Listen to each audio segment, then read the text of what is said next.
Assalamualaikum warahmatullahi wabarakatuh. Di sini saya akan membahas 4 hal mengenai sumber daya alam. Yang pertama, apakah cadangan sumber daya alam di Indonesia ini sangat besar? Menurut saya, iya. Seperti yang dijelaskan pada Ekonomi Sumber Daya Alam, sebuah konsep, fakta, dan gagasan oleh Bunaraja Purba et al.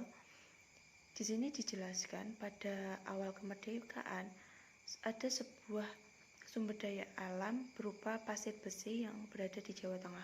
Pasir tersebut dilirik dan diminati oleh Jepang untuk dibelinya.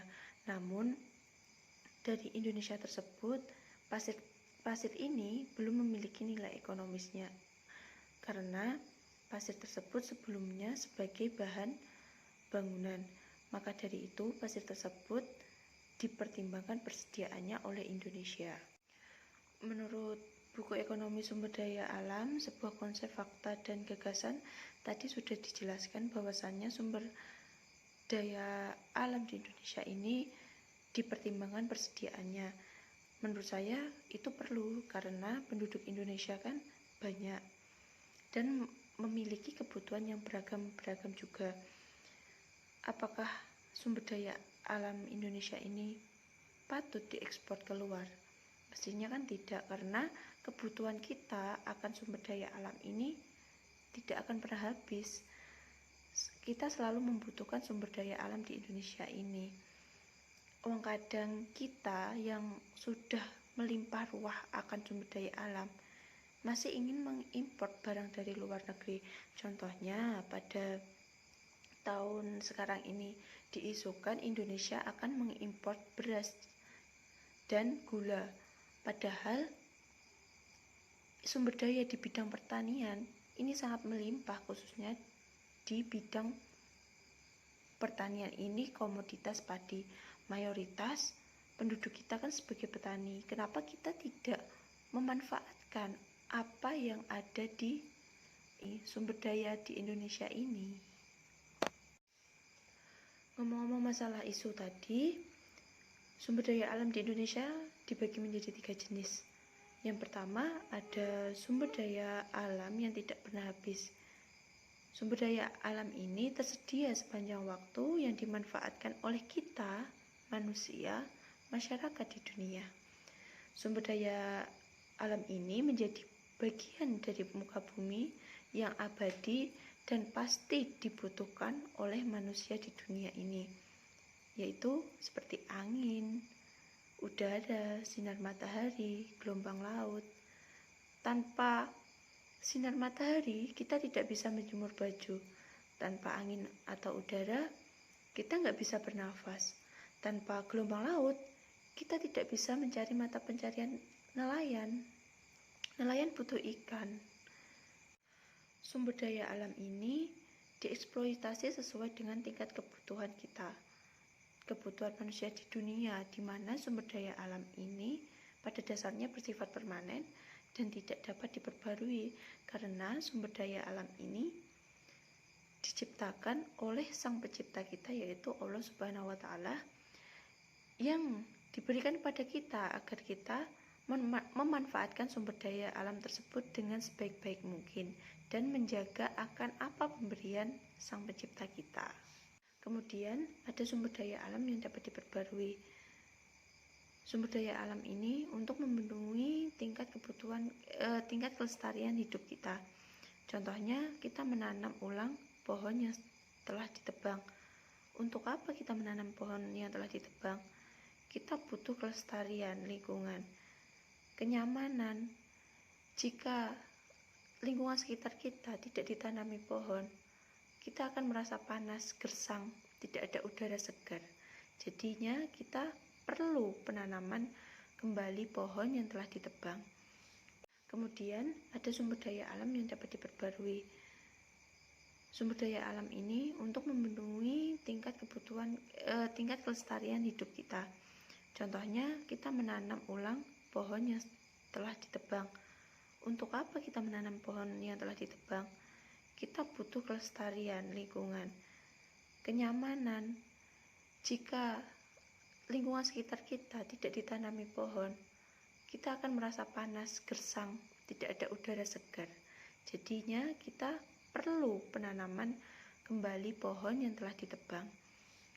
Kemudian ada sumber daya alam yang tidak dapat diperbarui atau non-renewable resource, di mana sumber daya alam ini memiliki pengurangan jika digunakan terus-menerus, sehingga perlu kehati-hatian untuk menggunakan jenis sumber daya alam ini agar dapat lestari di muka bumi ini.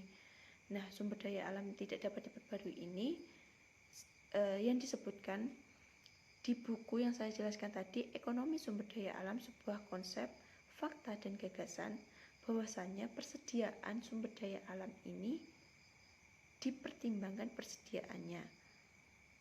Jadinya semua tiga jenis sumber daya alam ini persediaannya dipertimbangkan, kecuali persediaan sumber daya alam yang tidak pernah habis ini. Kalau sumber daya alam yang tidak dapat diperbarui, contohnya batu bara, tambang, dan pasir besi ini. Yang kedua, ada depresi dan kelangkaan yang ada di Indonesia. Mendengar depresi atau kelangkaan sumber daya alam di Indonesia ini sangatlah prihatin. Bagaimana sih kita dapat melihat sumber daya alam di Indonesia ini langka atau tidaknya?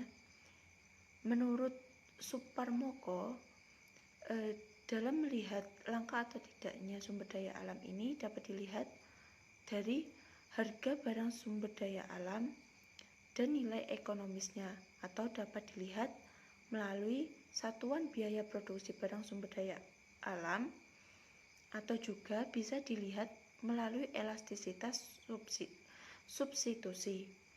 Nah, dari ketiga jenis tersebut kita nanti dapat melihat apakah sumber daya alam di Indonesia ini mendekati langka atau mengalami kelangkaan atau bahkan akan hangus di Indonesia. Menurut saya, kelangkaan sumber daya alam ini dapat disebabkan karena rendahnya kualitas dan kuantitas sumber daya alam yang mampu diperbarui dalam suatu negara Indonesia ini. Dengan berkembang pesat jumlah penduduk serta ketidakadilan dalam mengakses sumber daya alam, perekonomian suatu negara diharuskan menyediakan lebih banyak lagi produk dalam mendorong atau menyokong dan meningkatkan taraf hidup bangsa. Akan tetapi, produksi barang dan jasa yang meningkat pasti menuntut produksi barang sumber daya alam ini lebih banyak dan harus menggali dan mengambil dari persediaan yang sebenarnya persediaan tersebut untuk jangka kedepannya atau waktu kedepannya. Dengan seiringnya tingkat penduduk yang semakin menambah, dampak tersebut di kemudian kelangkaan sumber daya alam ini bukan hanya disebabkan karena produksi barang dan jasa ini kurang, tetapi juga disebabkan karena lingkungan yang tercemar. Semakin parah seiring semakin cepatnya laju pertumbuhan ekonomi, pembangunan ekonomi yang mendorong pertumbuhan penduduk memberikan dua macam akibat, yaitu di satu pihak memberikan dampak positif bagi kehidupan, namun di sisi lain ada dampak negatif bagi kehidupan manusia, yaitu pencemaran lingkungan, konflik ketidakadilan, dan kerugian konflik. Lingkungan yang tercemar menyebabkan timbul gangguan pada kesehatan, ketidaknyamanan dalam kehidupan sehari-hari. Lalu persediaan sumber daya alam yang menipis akan mengurangi kemudahan dalam menyediakan produk untuk kebutuhan manusia. Sebab itulah mengapa pembangunan ekonomi harus berwawasan lingkungan dan tidak menguras sumber daya alam di Indonesia, dan tidak akan terjadinya kelangkaan. Yang ketiga, mengenai bagaimana sih eksploitasi atau pembangunan besar-besaran. Menurut saya itu sangat memprihatinkan. Pembangunan yang baik adalah pembangunan yang berkelanjutan, di mana pembangunan berkelanjutan ini merupakan suatu proses pembangunan yang mengoptimalkan manfaat dari sumber daya alam dan sumber daya manusia dengan menyelesaikan sumber daya alam dengan manusia dalam pembangunan. Dalam hal pembangunan berkelanjutan ini, kita harus memperhatikan dan mempertimbangkan akan aspek-aspek yang akan terjadi di masa yang akan mendatang. Dilakukannya pembangunan besar-besaran ini itu sudah mencerminkan bahwasanya kita tidak bisa memanfaatkan lingkungan dengan sebaik-baik mungkin. Pembangunan besar-besaran ini dapat menimbulkan tanda tanya. Kenapa kok dilakukan pembangunan yang besar-besaran? Padahal di lingkungan kita itu bisa dimanfaatkan dengan cara kreatif kita. Bahwasanya pembangunan berkelanjutan ini merupakan pembangunan yang tidak merusak lingkungan hidup yang dihuni manusia dan bisa dimanfaatkan untuk kehidupan manusia. Lalu dilaksanakan dengan kebijakan yang terpadu dan menyeluruh serta memperhitungkan kebutuhan generasi yang akan mendatang. Lebih manfaat dalam pembangunan berkelanjutan daripada pembangunan yang besar-besaran yang akan merugikan masa mendatang. Konservasi merupakan tindakan mengawetkan dari pengaruh-pengaruh yang merusak kerusakan alam atau pemborosan, kehilangan atau kepunahan, mempertahankan keberadaan, kehidupan, kesehatan, kesempurnaan, dan lain-lainnya.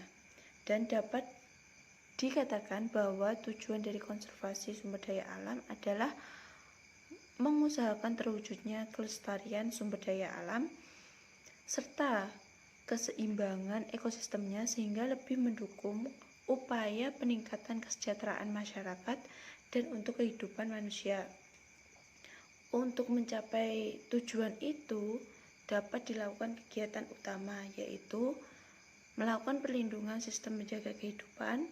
Kedua, pengawetan keanekaragaman jenis sumber daya alam hayati maupun non-hayati beserta ekosistemnya.